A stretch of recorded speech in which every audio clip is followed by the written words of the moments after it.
Throughout human history, innovation has often worn a strange disguise. We imagine progress as a straight line, a logical march from one brilliant idea to the next. But the truth is far messier, far more bizarre. The path to the future is littered with contraptions that look utterly ridiculous. Devices born from dreams so audacious they border on madness. Yet among the failures and follies, some of these weird inventions actually worked. They solved problems, defied expectations, and in some cases, quietly laid the groundwork for the world we live in today. These are the stories of the oddities, the curiosities, and the unlikely triumphs of human ingenuity. Our journey begins in the opulent courts of 18th century Europe, a world captivated by a machine that seemed to possess a soul. It was called the Mechanical Turk. A life-sized figure, clad in exotic robes, sat behind a large wooden cabinet. On top of the cabinet was a chessboard. This automaton, this clockwork man could play chess, and it played to win. It toured the continent, defeating the sharpest minds of the age, including Napoleon Bonaparte and Benjamin Franklin. Audiences were stunned. How could a machine of gears and springs demonstrate such intelligence, such strategy? It was a thinking machine centuries before the first computer. Of course, it was all an illusion, but a brilliant one.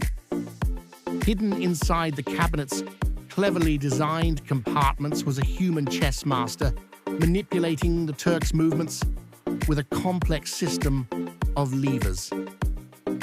While it wasn't true artificial intelligence, the Turk was a masterpiece of mechanical engineering and psychological misdirection. It fueled a debate about the nature of consciousness and machinery that continues to this day, proving that sometimes the most influential inventions are the ones that fool us the most. Long before we could strap on a tank and explore the coral reefs, humanity dreamt of conquering the deep. The ocean was a realm of mystery and terror, but also of treasure and strategic advantage. The first major step into this world wasn't with sleek submarines, but with a clumsy yet effective device, the diving bell. Imagine a large, heavy, bell-shaped container open at the bottom. As it was lowered into the water, the air trapped inside created a breathable pocket for one or two brave souls. It was a simple principle, like pushing an empty glass upside down into a sink, but it allowed people to work on the seafloor for extended periods. Early designs were perilous, but by the 18th century, inventors like Edmund Halley had improved them, creating systems to replenish the air supply with weighted barrels.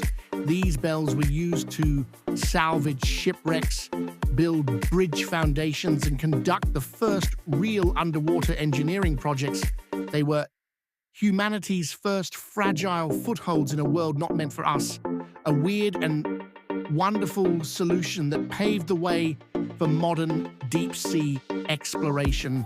Now, imagine a city where your mail travels not by truck, but is shot through a network of underground tubes at high speed. This wasn't science fiction, it was the reality of the late 19th and early 20th centuries.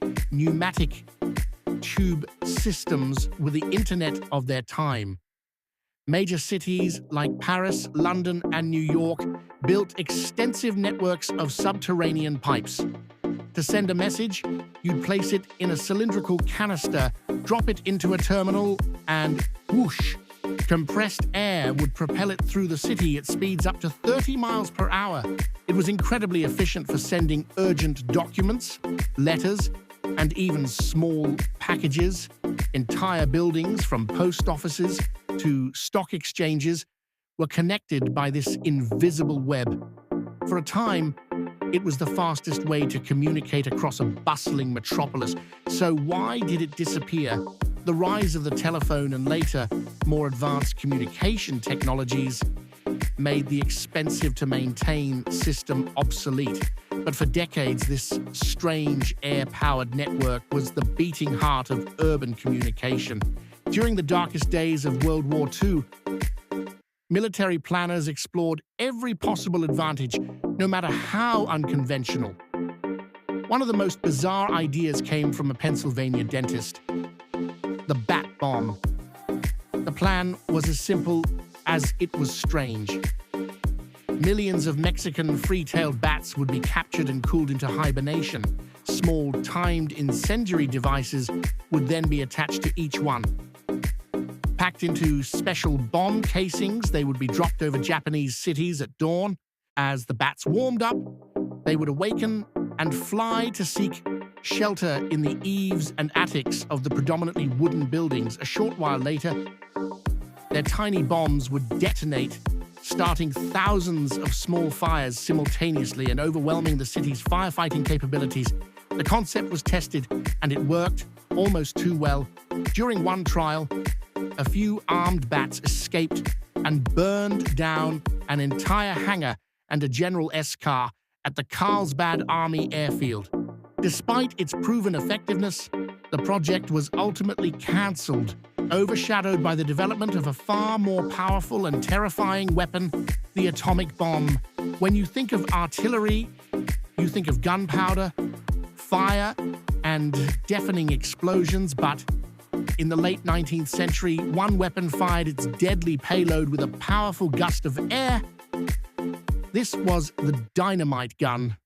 At the time, dynamite was a new and notoriously unstable explosive. Firing it from a conventional cannon was suicidal. The shock of the gunpowder detonation would often set off the shell inside the barrel. An American inventor, Zelinsky, came up with a solution. His cannon used a massive reservoir of compressed air to launch a dynamite-filled projectile.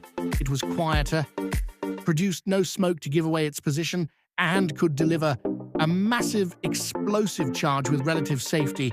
These guns were mounted on coastal fortifications and even on a few naval vessels like the USS Vesuvius. While effective, they were mechanically complex and had a limited range compared to conventional artillery. As gunpowder and shell technology improved, the strange air-powered cannon became a footnote in military history. Imagine a car that rides on just two wheels like a motorcycle, but enclosed in a sleek, elegant body, balancing perfectly upright all by itself. This was the gyro car, an invention from the early 20th century that seemed to defy physics. Created by Russian inventor Pyotr Shilovsky, the car used a massive, heavy gyroscope spinning at high speed to maintain its balance, whether it was moving or standing still. It was remarkably stable. Demonstrations showed it remaining perfectly upright, even as passengers climbed in and out. It was a vision of a more efficient, streamlined future for personal transport. But the gyro car was far ahead of its time. The gyroscopic system was heavy, complex, and consumed a significant amount of power. In an era when cars were still a novelty, the added complexity and cost was simply too much. It was an incredible piece of engineering that worked flawlessly, but the world just wasn't ready for a two-wheeled, self-balancing car. During the Cold War, American spy satellites detected something enormous and impossibly fast moving across the Caspian Sea. It was larger than any known aircraft and faster than any ship. They nicknamed it the Caspian Sea Monster. What they were seeing was an ekranoplan, a marvel of Soviet engineering. This colossal vehicle was a hybrid, part ship, part aircraft. It flew using an aerodynamic principle known as ground effect, trapping a cushion of air between its massive wings and the surface of the water. This allowed it to travel at incredible speeds, just a few meters above the waves, while carrying immense cargo loads, including tanks and missile launchers. It was practically invisible to radar and immune to naval mines. The ekranoplan worked. It was a powerful and effective military transport. However, it was also expensive to build required highly skilled pilots, and could only operate over relatively calm water. After the fall of the Soviet Union, the program was abandoned, leaving these sea-skimming giants to rust, relics of a secret, futuristic technology that almost changed naval transport forever.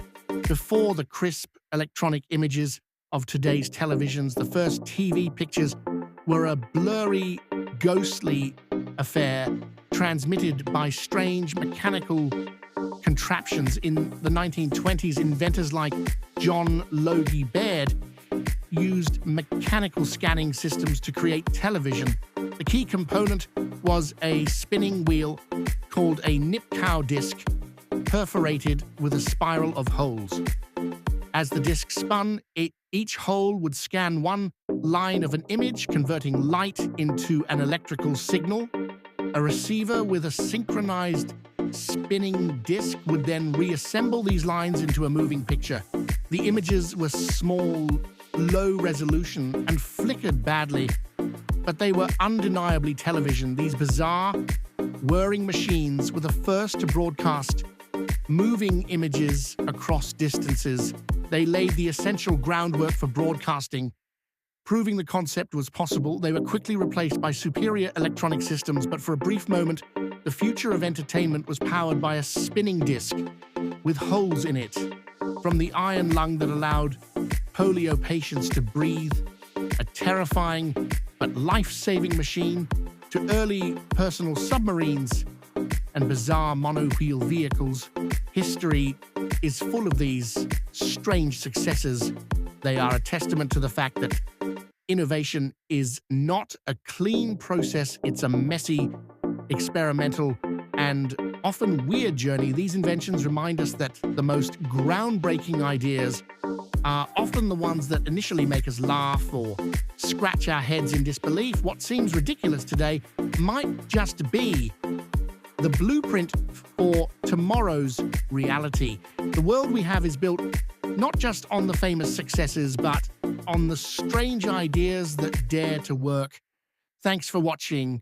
If you enjoy exploring the hidden and unusual corners of history, be sure to subscribe and follow our channel for more stories that you won't find in the textbooks.